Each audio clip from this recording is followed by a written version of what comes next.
Yeah, right. Is the fact that it will, and that like video games are starting to become more accepted as like sport. Yeah. Which is like for us being like middle schoolers, high schoolers, like what, this is a Yeah. sport? Like This people is are making sport. I was just always told it was a waste of time. Right, exactly. Like I loved this because my parents didn't want me to do it all the time. Like, Spoken like a true emo kid right there. Right. You don't need them or this town. Yeah, cheers.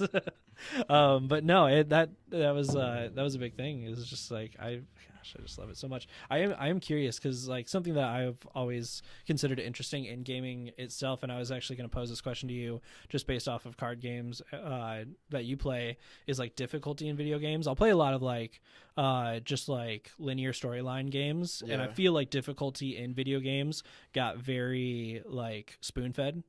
Like I mean, have you ever played Dark Souls? Right. Well, I mean, there's definitely some outliers in there, but like it's like the original Mario's and stuff. A lot of those original games you learned by dying, or like it's like once you're dead, you have to start all the way back at the beginning. Do you like with the card games that you guys play? Is like did it get dumbed down over the course of time, kind of like some video games do now, or like does it stay within its own meta and like stay pretty sweaty and pretty high tech? I mean, obviously, I think it's like basically like they print new sets and they make new cards, and so I think really what separates a casual from a sweaty player is finding the way to make those interactions work at a higher level and consistently win. I mean, like there was a deck that came out called Wind Ups, and a guy basically like looked at the entire card pool of everything that's come out, and he came up with an OTK, like a one-turn kill based off of these cards. And like it was kind of crazy. Like if he had not written an article about it, I'm talking about like this, it's called the Wind Up combo. Right. And because Tim and I used to play during a format called Wind Ups, and it was a Wind Up combo where if you had 2 cards, you could create an OTK. Provided your opponent had no responses to anything. But 2 cards was an OTK. Magician Shark. No way. Yeah. And that stuff's not banned. Like no, it's been outpaced now because the power curve of Yu-Gi-Oh has like, people find out how to counter it.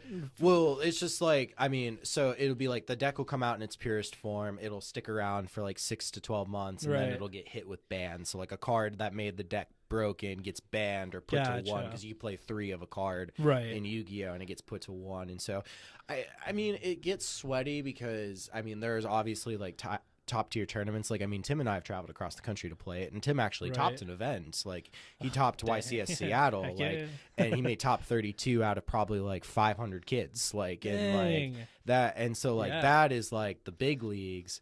But yeah, I gave you that shout out. Yes, what's up? The one thing I'll say is like, in order for them to sell more product, they have to print like better stuff.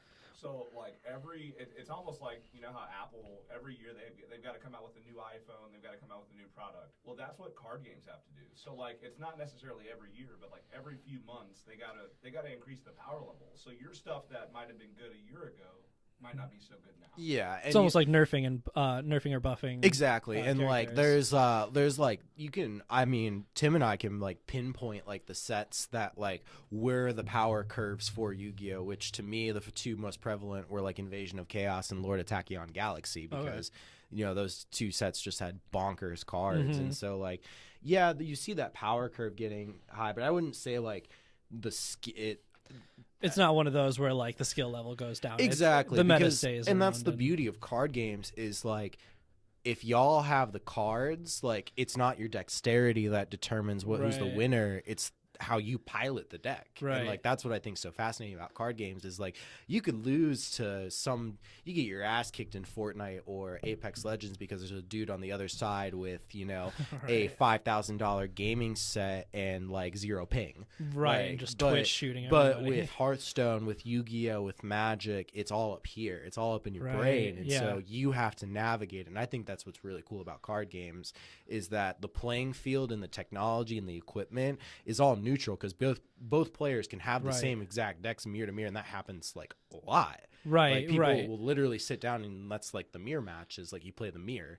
and like it's just the skill level of how you know how to play the game, the nuances, maybe some rules that you can even exploit, Right. like and that's what makes it a little bit better. And there's an element of chance too, just in the cards that you draw. You draw. Like I mean, right. There's in a Yu-Gi-Oh deck, like you want to usually have 40 cards. You can have up to 60, but you usually want 40 because it's the lowest odds. That you'll get the cards it's the highest that you want. odd that you'll see it, and so like interesting. obviously there's some luck to it. So like there's top decking and stuff like that. Right. But most good players will like understand nuances and matchups, and right. Holding cards because they know that there's like one problem card in the deck and like you need that card to deal with it. No way.